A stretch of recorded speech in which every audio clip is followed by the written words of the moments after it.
Hey folks, welcome into the News 12 Now desk. Thanks for joining us here on this Thursday, June 1st. We've made it to a fresh month here, really getting into the summer now. I know it's not official until June 21st, 22nd, but the weather's starting to feel a little nicer. School's out for a lot of our Georgia schools coming up on the end for South Carolina, and so we are really starting to feel that summertime vibe here in the CSRA. Let's take a quick peek at the weather that Tim left for us so kindly. Let me pull this up real quick. There we go. 67 right now. Beautiful start to our Thursday. Hopefully you are able to get out and enjoy this. I actually took a little walk yesterday for the first time in God knows how long, so that was always good. Okay, real quick before we get started with our top headlines, want to remind you guys to check out the YouTube channel. If you haven't already, we do a lot of our stuff over there. Let me show you how to do it. If you're here on YouTube, just go to this little search bar, WRDW News 12. Oops. All right, there we are right here. And boom, subscribe button's right over here, and you can watch live right here. There's gonna be an ad, and then it's gonna be me showing you how to do that. All right, so that is the YouTube channel. We do all of our streaming on there. I'm live here every morning for top headlines, and then we do the morning mix on the app, and then afterwards we are right back on here on the YouTube channel talking about something else, whether that's bringing a reporter up to talk about their latest story, our I-team investigation. We do breaking news up here, press conferences. We run full interviews up here that you'll only hear here on the YouTube channel. So I highly recommend you guys check that out. It's a great thing for us. Okay, let's get into the headlines now. Taking a look at some of our biggest stories in the CSRA, the two-state and across the country. We start with Augusta, though, as we always do, or the CSRA, I should say. We're learning more about a shooting in Grovetown that sent a 4-year-old girl to the hospital. Investigators say she is in critical condition this morning, still fighting for her life. The father of that child, Davion Daniels, is charged with possession of a firearm by a convicted felon on top of second-degree cruelty to children and possession of a machine gun. Our Taylor Martin sat down with the Grovetown Police Department to learn more about what happened that day. The Grovetown Police Department says this shooting was totally avoidable. Now they're on a mission to drive home the importance of gun responsibility and safety. This is Davion Daniels. We found he served 2 years in a Kentucky prison for receiving stolen property, and that property was a firearm. Now he's facing more serious charges, accused of leaving a gun he is not allowed to own unattended next to his 4-year-old daughter. This was a totally avoidable incident. By his own admission, he placed the gun on the floor to walk downstairs with a 4-year-old walking around in the house. The gun had been converted to a fully automatic. He's facing multiple charges after she shot herself at their apartment on Sterlington Drive. Chief Jamie Kitchen says it brings up an important lesson about being a responsible gun owner, and Benjamin Wallace at Defense Solutions says it all comes down to locks for your guns and the 4 main safety rules of handling a gun. It is probably just as important to teach children firearm safety as much as keeping the firearms out of reach, or out of easy access. From lock boxes to trigger locks to safes. There are plenty of options that you can use to keep small children away from firearms, even keeping it on a high shelf. If you have a high shelf in your bedroom, you can keep the firearm there if you want to keep it for easy access, just in case of a home invasion or an emergency. Crucial steps that weren't taken, leaving a 4-year-old girl in critical condition. You cannot leave a firearm laying around for a child to access. As your children get older, teach them firearm safety. Let them understand, you do not go and pick this up. You do not play with this. In Georgia, a bill that would have made it mandatory to secure guns in the home never made it out of the subcommittee back in March. The bill would set standards for gun owners and how they must store firearms where children could have access. Thanks for that, Taylor, and can't help but think and pray about that girl in the hospital fighting for her life, 4 years old. So hoping she is able to pull through, and she's got a long road ahead, but we are thinking about her here. Okay, a woman's car caught fire on I-20 as she was on her way to work last week when things took a dangerous turn. A Lincolnton woman says she's lucky to be alive and thanking a man, a good Samaritan, and the Lord above for saving her life. Our Hallie Turner talked to her about the scary moment out there on the road.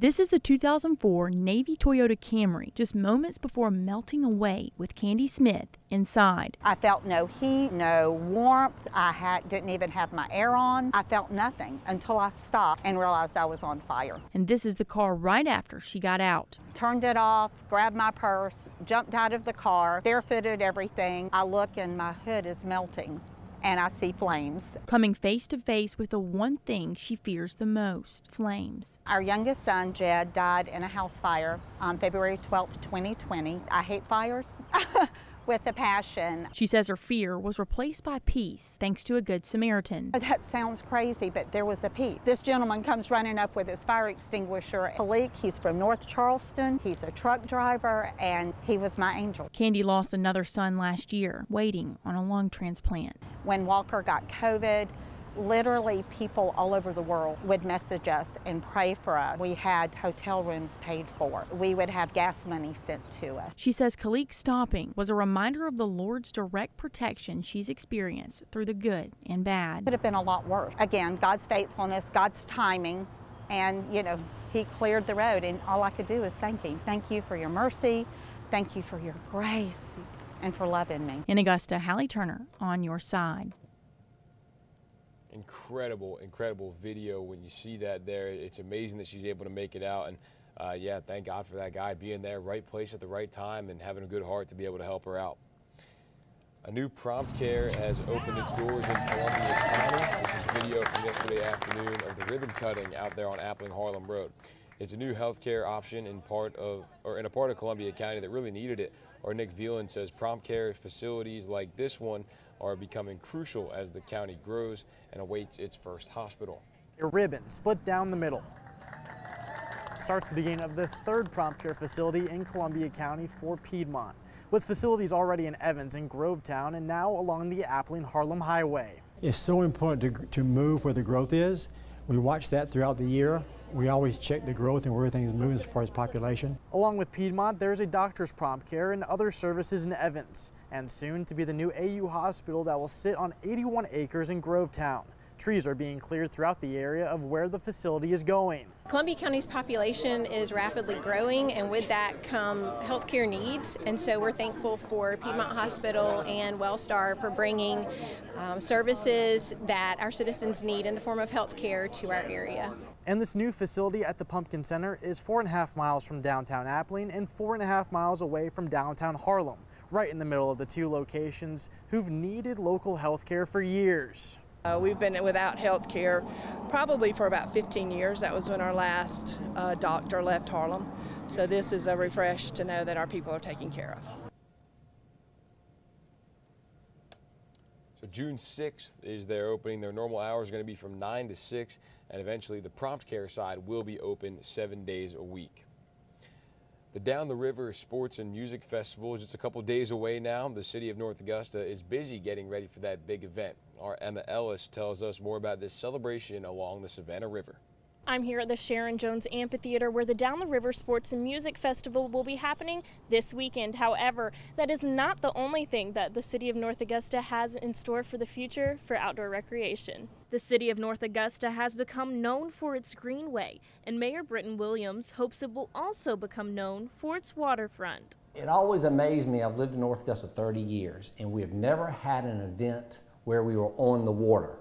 Last year, the city of North Augusta held their Rocking and Rafting Festival. Kayak races, paddleboard races, homemade raft races, food trucks, vendors. It was awesome. This year, they're holding a festival that Mayor Williams believes shows even more of what North Augusta has to offer. Not only do we have the river, but we have an amphitheater and a greenway right there with it. The Down the River Festival will be 2 days long, featuring multiple runs, water races, vendors, and even a concert. It's going to be an awesome weekend. In the future, the city hopes to expand their options for waterfront activities even further. We're in the process of putting in a new boat dock that's going to be a game changer. Williams believes the new boat dock should be completed this fall.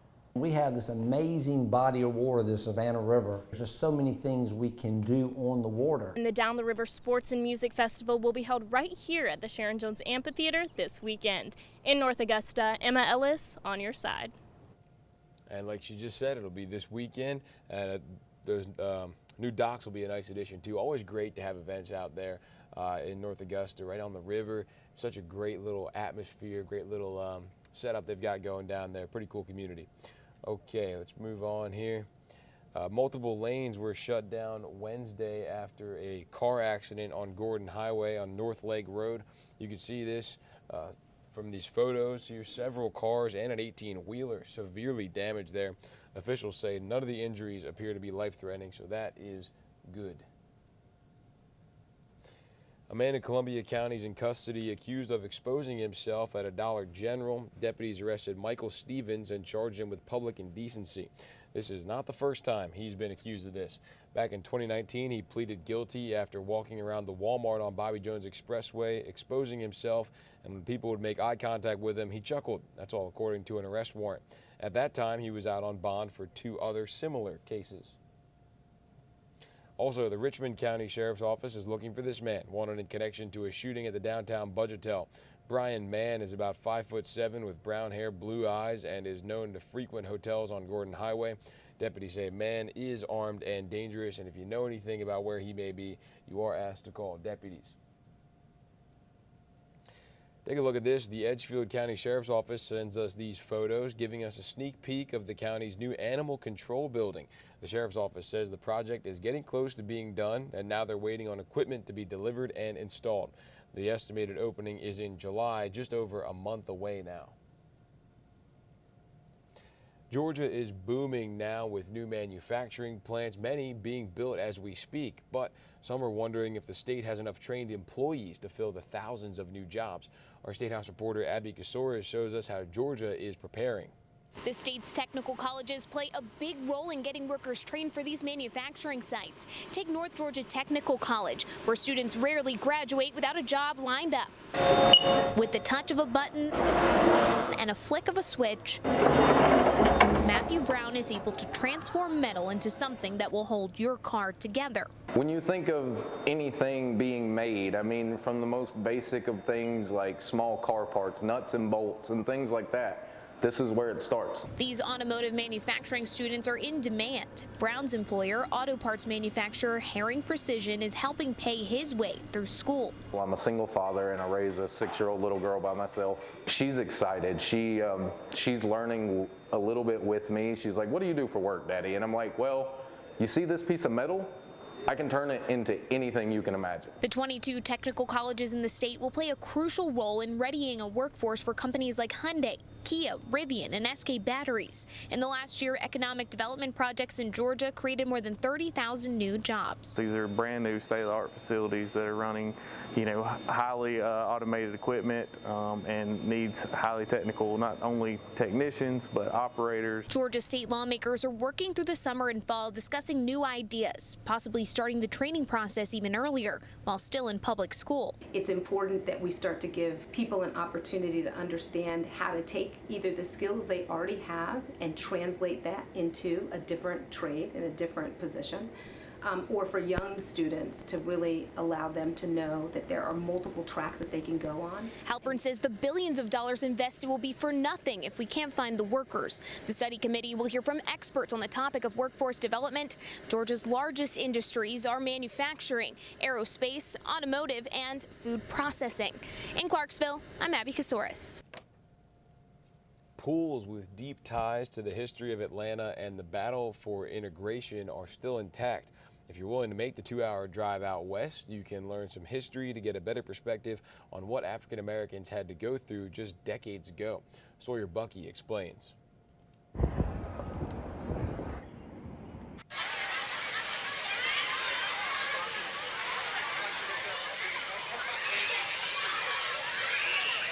The emptiness is the point. The painted concrete, the lone diving board, these are ghost pools, memorials of 2 public pools in East Point. We've marked out the footprint of the original pool. Historians say the spaces became battlegrounds over integration. There are lost swimming pools all over the place. Once you start looking, you see this is a phenomenon that happened nationwide. The Randall Street pool was built for the Black community. Although the Spring Avenue pool was desegregated in 1964, the pool was mostly used by the white community. For some people, these were happy spaces, but it was a time of exclusion and inequality, and you feel it when you see the different sizes of the pools. The white pool is double the size of the Randall Street pool. Both pools eventually closed due to underfunding. Hannah Palmer created both public art installations to talk about the legacy of public swimming pools in East Point and the lack of a public swimming pool now. So I kind of wanted to educate my community on that history so that we can dream big about the future. You see an empty space. Drivers stop to see what's going on. And if you listen closely, you might hear the sound of ghost pools past.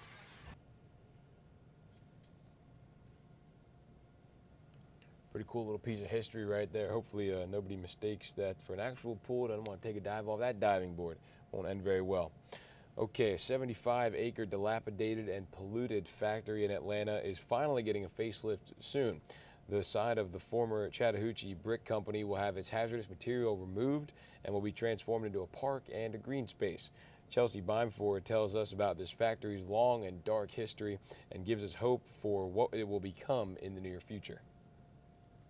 The bricks were made here for over 100 years. Dilapidated and polluted, a 75-acre property in northwest Atlanta is finally getting a facelift.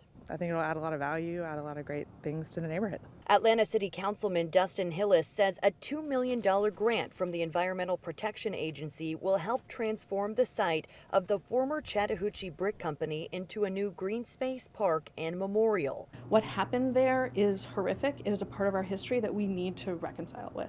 Hillis says in the late 1800s, former Atlanta mayor and Confederate Army Captain James English ran the factory by forcing prisoners to work under harsh conditions. Some became disabled or even died. And they got their convict labor just by specifically targeting African Americans for very minor offenses and would sentence them to go work at the brick factory. Last year, the city of Atlanta purchased the property and rezoned it from industrial to recreational use, something neighbors like Melissa Moore have been lobbying for. She says the EPA funding will finally get the ball rolling towards a better tomorrow. We can finally have exactly what is needed there, which is a memorial and hopefully a giant green space so that all of the community can go there and enjoy the space and understand Atlanta, who we are now and who we were. This future park will be the only one in Atlanta with direct access to the Chattahoochee River. More than a week after a crane collapse at a construction site in Midtown, people who live nearby got the all clear to return home.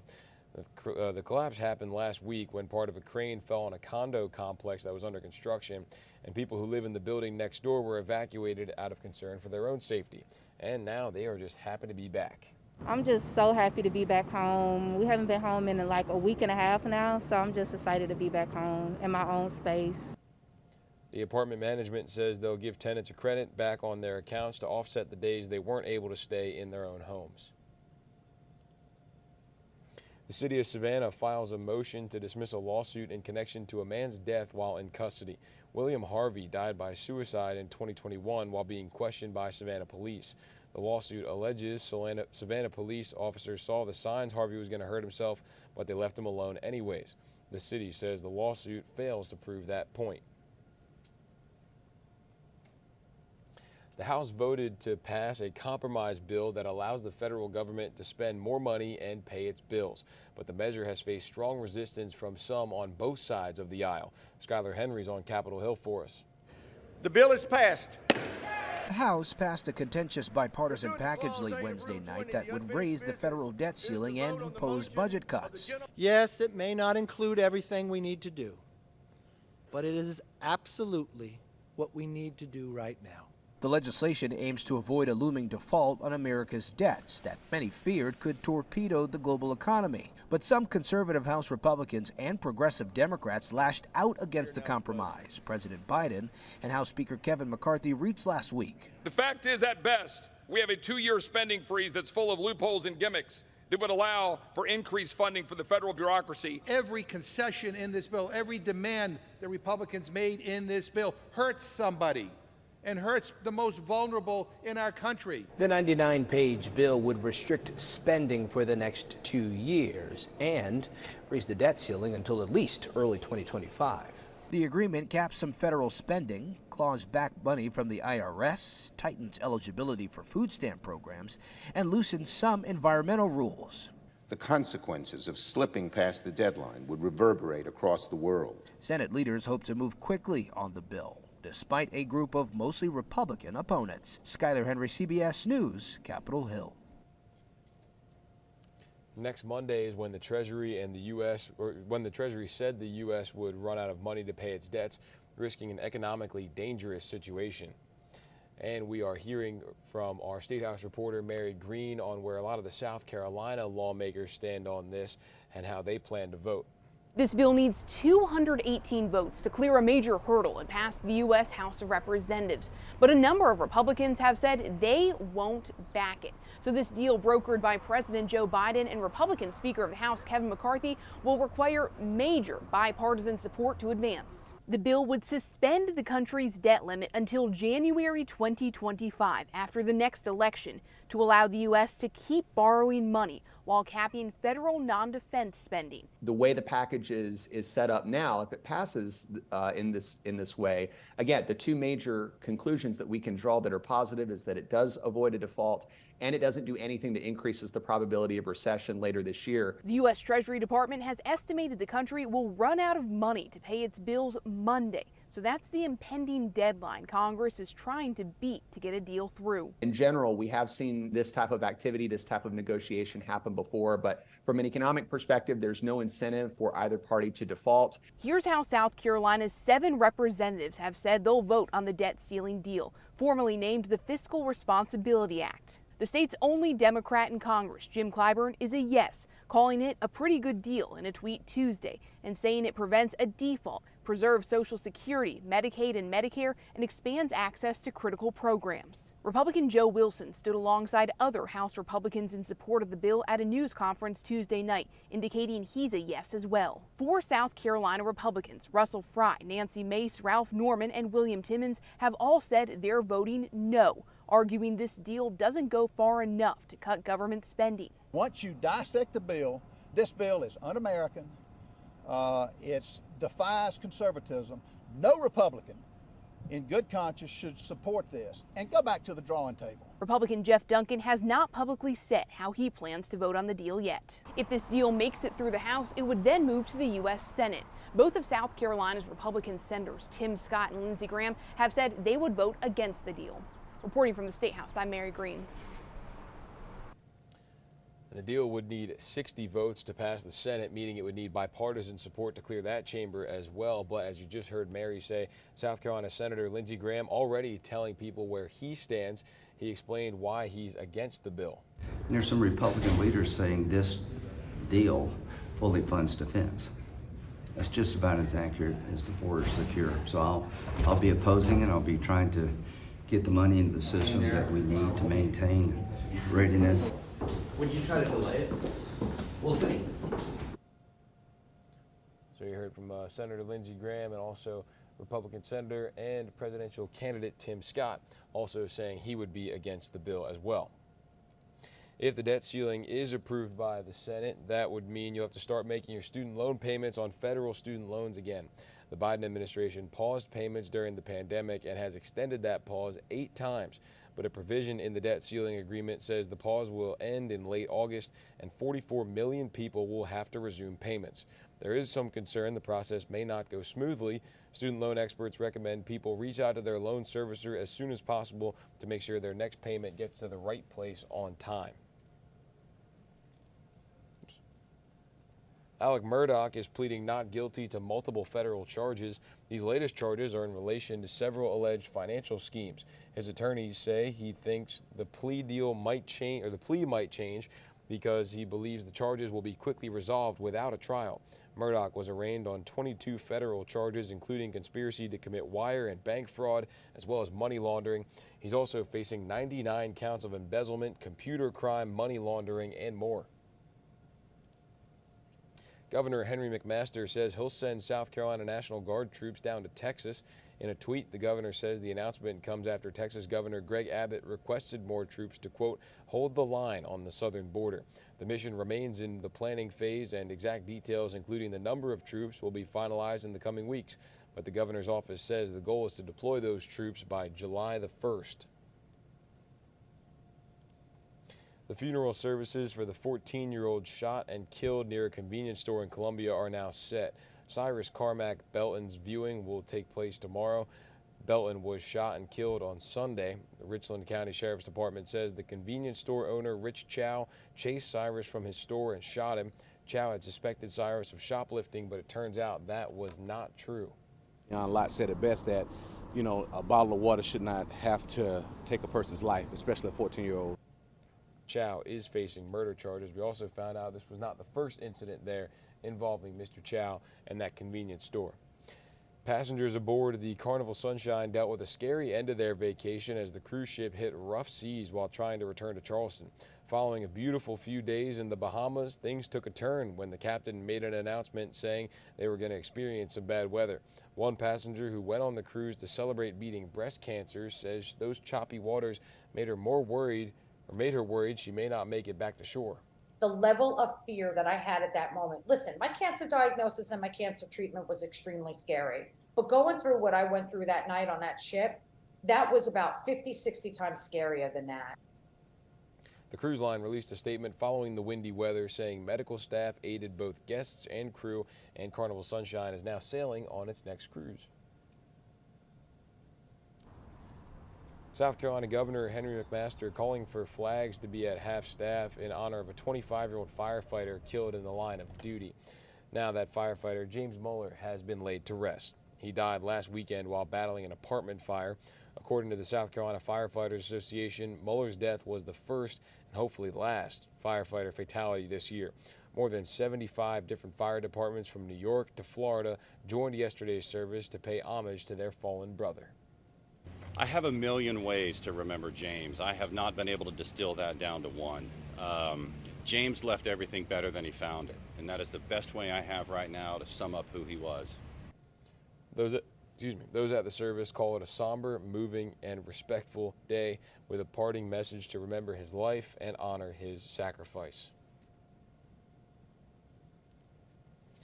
The director of the FBI will speak with the congressional Republicans about a document dispute involving President Biden. Republicans believe the internal document sheds light on an allegation that Biden was involved in a criminal scheme with a foreign national while he was vice president. The FBI says it is cooperating but has not shared the document because it contains raw and unsubstantiated intelligence. Former Vice President Mike Pence is set to launch his 2024 presidential campaign. Two sources familiar with the plan say he'll do so June 7th. I believe that's going to be next Wednesday. They say the announcement will include a video and a speech in Iowa. CNN is set to hold a town hall with Pence the same evening in Des Moines. Also expected to throw his hat in the ring, former New Jersey Governor Chris Christie says he'll run for president again. That's from sources familiar with his plans. They say Christie will make the announcement Tuesday at a town hall in New Hampshire. Christie tried to win the Republican nomination back in 2016. He's been an outspoken critic of former President Donald Trump. Meanwhile, Florida Governor Ron DeSantis continues his two-day tour of Iowa, beginning his presidential campaign. It's a state that's set to give an early glimpse into whether Republican primary voters can move on from former President Donald Trump. As the Trump campaign steps up its attacks on the Florida governor, DeSantis is answering some of those criticisms. He used to say how great Florida was. Hell, his whole family moved to Florida under my governorship. Well, now he's attacking me over some of these disagreements. But I think he's doing it in a way that the voters are going to side with me. From Iowa, DeSantis will head to New Hampshire and then to South Carolina. He'll be in Greenville, Lexington, and Beaufort when he visits South Carolina. I think it's later this week, next week sometime. A man is expected in a Michigan courtroom accused in a string of home invasions targeting Asian American households. Those crimes happened back in 2020. It was a small piece of evidence that helped detectives break that case. Court documents say 34-year-old John Urio Munoz Lapera broke into at least 3 West Michigan homes in July of 2020 and stole clothing, jewelry, and cash worth more than $150,000. One of the neighbors of that home got hit. One of the neighbors of a home that got hit reported they saw the driver of a suspicious vehicle drop a cigarette on the ground. The cigarette led to a hint in the FBI's criminal DNA database and connected LaPera to a string of Asian-targeted crimes nationwide. He was searching the living room, the kitchen, my parents' room, and eventually he went into my room. And you were in the closet there? Yes. One of his alleged victims speaking out just now. He faces criminal enterprise and home invasions charges. In the year since the Uvalde mass shooting, the Children's Bereavement Center of South Texas has provided a critical service to the community, free counseling. The nonprofit group has been working out of a temporary facility, but as Lee Waldman reports, they're almost finished with a permanent location. It's been a hard year. I choose to look at it, though, as an opportunity that we had to make a difference. The past year has shown there is no straight line to dealing with the grief, pain, and trauma of what happened in Uvalde last May. Getting through the trauma, the physical part, the reenacting of what the pain of those children and those teachers must have been, that is something that we're still working on. Dr. Marian Sokol with the Children's Bereavement Center and her team have stayed busy helping kids and their parents move through feelings, all while building this. 1 year, for that to coincide with the opening of our building, to me that's almost symbolic. This space was donated by the St. Philip's Episcopal Church next door. The work being done inside is also being donated by several companies out of San Antonio and surrounding communities. When it's completed, there will be private counseling offices, art therapy rooms, and an outdoor space to promote healing. We're very excited. What I need now is to be able to find a couple more grief counselors who are qualified, because we've gotten really busy, and I know we're going to get busier the first week of June. In June, the center is hosting a 4-day grief camp. Sokol says they need 2 master's level grief therapists to help continue the important work they've started this last year. Now maybe, hopefully, we've gotten through a lot of that pain of the first year, and now we can really speak to each other together. The permanent facility will have security features in place, including ballistic glass and locks. There's a dedication ceremony at the end of June.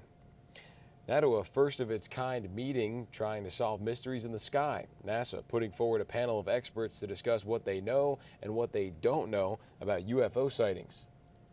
The aerial images were presented today. UFOs spotted and now documented around the world. Holding their first ever public meeting, top scientists at NASA, joined by a team from the Department of Defense, revealed pictures and video like this one that captured a metallic spherical orb in the Middle East last year. This is a typical example of the thing that we see most of. Saying the origin of the orbs is unclear, officials at the DoD plan to soon deploy dedicated sensors to better track UFOs, technically known as UAPs, unidentified anomalous phenomena. The current existing data and eyewitness reports alone are insufficient to provide conclusive evidence about the nature and origin of every UAP event.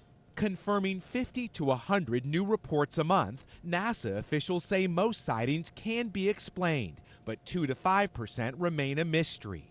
Today's preliminary findings, which only include unclassified data, come ahead of a full report expected in July. There's a real stigma among people reporting events. And despite NASA's extensive efforts to reduce this stigma, the origin of the UAPs remain unclear. After decades of debunking and discrediting UFO sightings, tonight government officials are shedding light on images that will lead many to ask, are we alone? Now, I don't know about you guys, but I think there's no chance we're the only beings in the universe.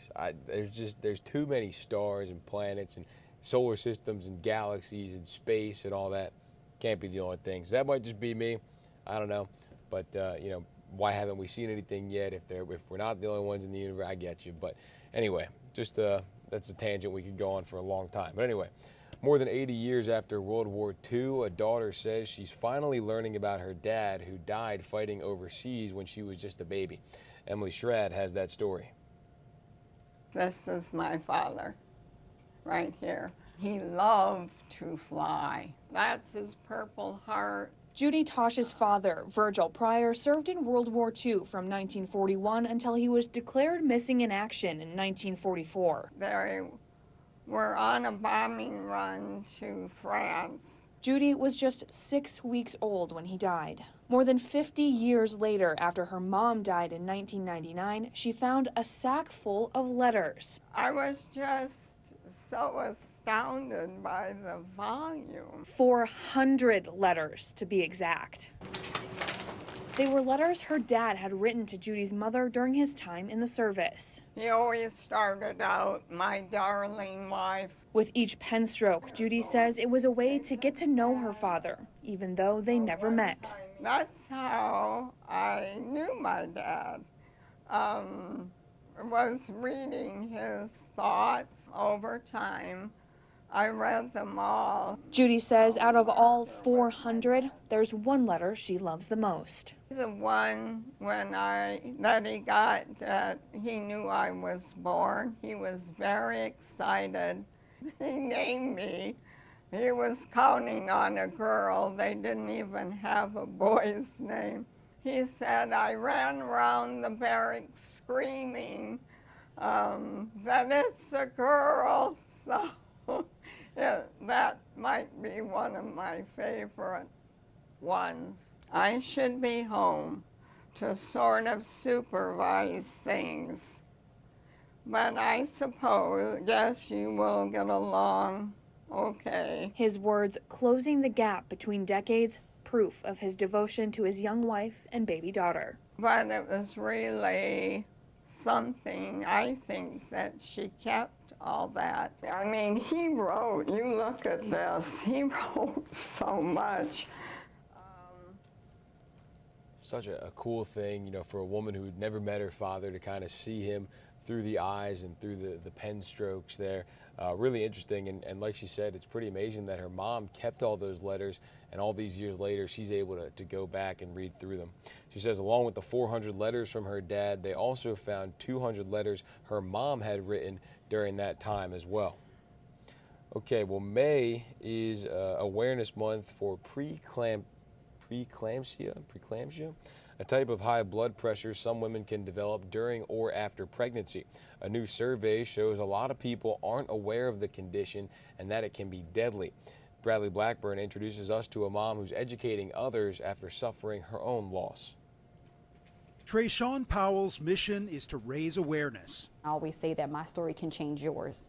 It's really important to talk with your doctor about your symptoms. In 2013, the Powells were thrilled to be expecting their first baby. Trayshawn's blood pressure was high at her 20-week appointment.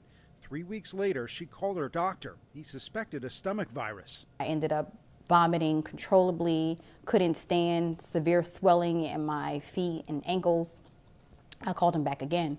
He said, you probably should go to the nearest ER. She had developed HELP syndrome, a variant of preeclampsia, the only treatment to deliver at 23 weeks. Trayshawn was left fighting for her life and grieving after losing her baby, Mia. After Mia passed, it was very difficult for me to comprehend what just happened in a matter of hours. A new survey for the March of Dimes finds only 42% of people are familiar with preeclampsia. Blood pressure will start to rise. Dizziness, blurred vision is very common.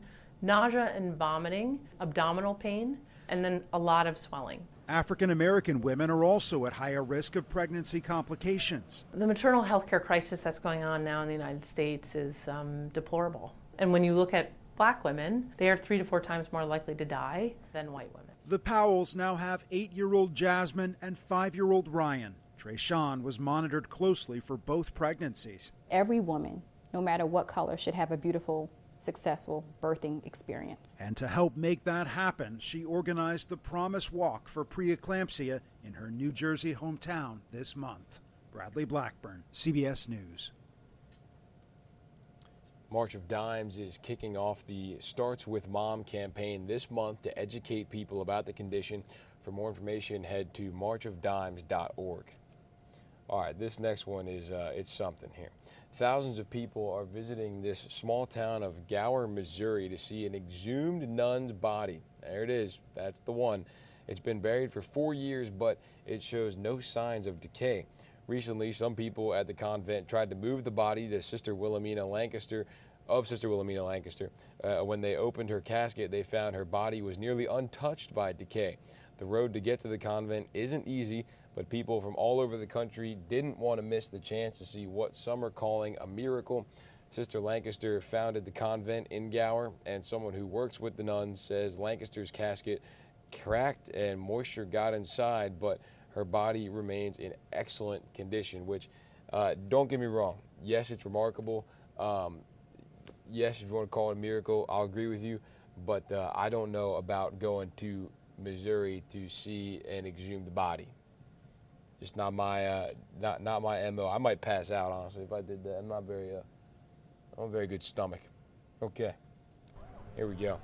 Game 1 of the NBA Finals between the Heat and Nuggets is tonight, and Denver's going all out to celebrate the team's first time in the finals.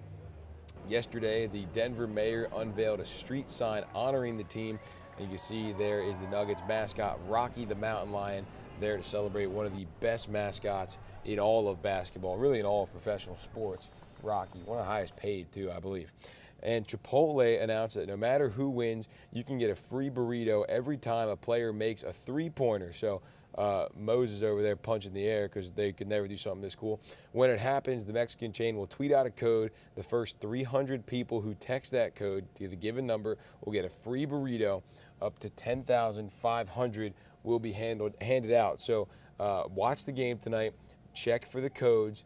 Text the number. Get that free burrito. Again, this is something that only Chipotle would do because Moe's is not a very good establishment when it comes to the Mexican chain food places.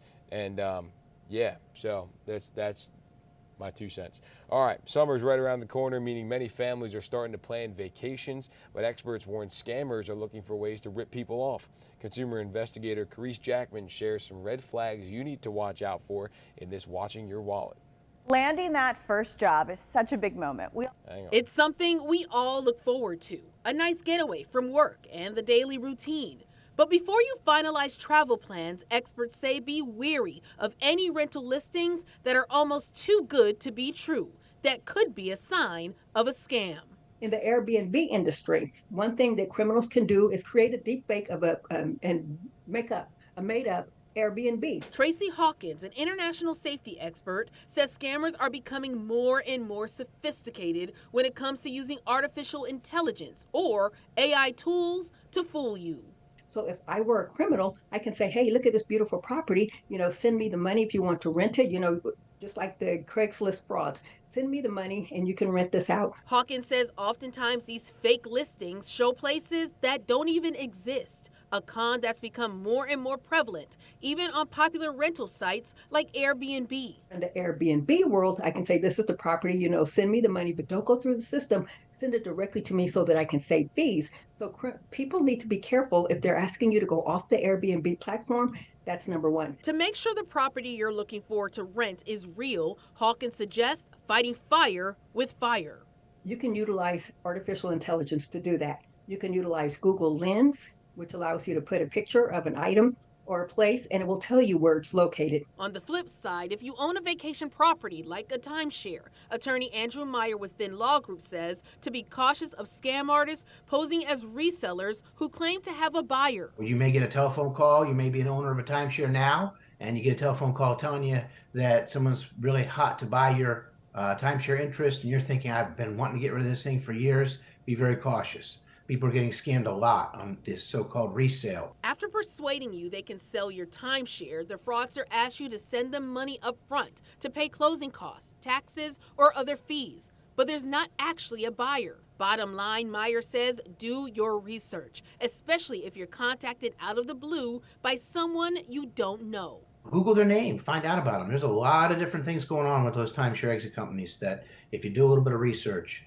you'll find alarming things. With this Watching Your Wallet, I'm Carice Jackman. Just get a job. Stop scamming people, you bozos. In a statement, Airbnb said it protects its users by displaying warnings across the site to stay on Airbnb to communicate, book, and pay for a trip. It added it provides information to help consumers stay alert for various scams and how to identify a genuine Airbnb link or email. We got 2 watching your wallets today, actually. Okay. Oh, no, that's the wrong one. Almost played yesterday's watching your wallet. Okay, hang on. Moving on here. Father's Day is coming up, and it's never too soon to start looking for gift ideas. This year's hottest gift category is electronics.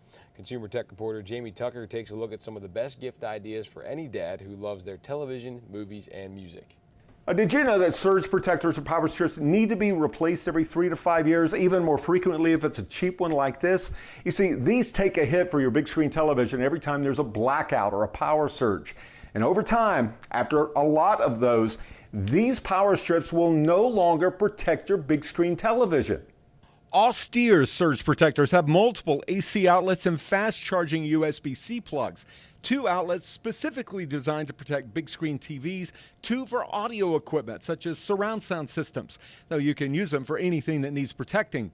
Austere surge protectors replace the outlet cover and mount flush against the wall so they look extra nice too. Surround sound systems are great, but for dads or granddads having trouble hearing what people on TV are saying, just making the sound louder doesn't work.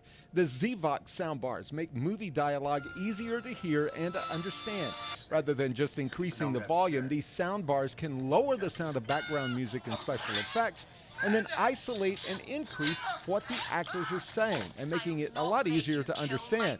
Vinyl records and turntables are retro no more, as people of all ages are spinning stacks of wax again. Audio-Technica turntables are a good entry point into vinyl listening. These start at around $100. For higher-end audiophiles, Marley's Stir It Up turntable is a statement piece made from bamboo that looks as good as it sounds. And some turntables like this one have built-in Bluetooth so they can listen over headphones, earbuds, or a wireless speaker from across the room. Maybe they already have an old turntable that they've used for years. Well, the new turntables have a lot more features. And think of it this way, if they have a turntable and love music, you can get them a new album for Christmas, birthdays, and next Father's Day. That's What the Tech. I'm Jamie Tucker. And as a reminder, Father's Day is 2 weeks from Sunday, so it'll be June 18th, I believe. Jamie's the plug, man, with all these gadgets and gifts and gizmos. He had the grads, he had the moms, now he's got the dads. Jamie's doing it all. So if you ever need any gift advice, head on over to our website, Jamie Tucker, right there. He's got all of the gift ideas for you. Okay, now this is exciting. We've got a new series that we're starting here at News 12. Our main man, Will Volk. It's called One Tank Trips. So basically, it's summertime. You're looking for something to do with the kids. You want to get out of town a little bit, but you don't want to go too far. Well, this series is going to tell you a whole bunch of stuff you can do on just 1 tank of gas. So we start in Beaufort, South Carolina at the Kazubi Kazoos Museum and Factory in Beaufort. It is the only plastic kazoo factory in the U.S., so you know Will had to stop by and check that out. Ah, sweet, sweet music. Welcome to Kazubi Kazoos. It's a kazoo world. It's kind of Willy Wonka-ish, I like to think. It's bright, it's colorful, it's fun, and it's a good place to come and visit and have a little bit of childhood moment. There are thousands of kazoos inside this building. They have characters, an American flag made out of them, a kazoo museum, and more. Sarah Barnwell, who you can see here playing the electric kazoo, leads the tours, which start with a video of the kazoos explaining their history. Then later, she'll take you to the back where new ones are born. We make about 1 million kazoos a year. We average about 5,000 a day, and every other day we have kazoos going somewhere else in the world. Barnwell says they've sent kazoos to 6 different continents, and they're all made by hand right here. Good job! They can also show you how to make your own. These kids didn't waste any time trying out their new kazoos. They make cool noises, and they're fun to blow on. Can you sing Twinkle, Twinkle, Little Star? Do you think Mom's gonna enjoy the ride home? Yeah. No. Kazubi Kazoos, where millions of new kazoos are created, and new musicians are too. In Beaufort, will vote on your side. That one probably a little bit more fun for the kids than it is for the parents, especially on that drive home. 2.5 hours just about on the way back. So maybe just think about that when you're heading out. It is a little over 2 hours from Augusta, and Barnwell says you can visit the museum for free, but the tour does cost money. Will actually brought a couple kazoos back. I forgot to bring it up here to the desk. I'm sure you guys are all super sad about that you don't have to hear me blow a kazoo into this microphone, and that would blow out your ears a little bit, but it's okay. I don't have it with me right now. All right, you can always find out about these stories and much more up on the website, WRDW.com. If you're watching this on the website, be sure to download our WRDW streaming app and subscribe to our YouTube channel. I see we got a couple people watching the YouTube here right now. There is a chat on the side. If you want to say hello, you could do that. It's pretty cool. The YouTube is something we're really trying to get into more of now and build that up a little bit. So we stream on there every day. We stream on here every day, morning headlines from 8 to 9, and then we take a break for morning mix, and then we come back on a little bit later in the morning with whatever we're talking about that day. So yesterday, Meredith Anderson and I did an I-Team deep dive, getting into her latest I-Team investigation. You could find that up on the YouTube page. We talked to other reporters about their stories. We play full interviews up here. We do press conferences, breaking news. Everything we do goes right up there on the YouTube channel. So if you want to check that out, that'd be much appreciated. Okay, you just heard the morning mix call. We got about 9 minutes here till the mix hits. So if you want to go over to the TV side of things, or if you're watching this on the app, just stay here. It'll pop up. And then I'll be back a little bit later on with the morning, a little bit later on in the morning with some more News 12 Now. See you back here then.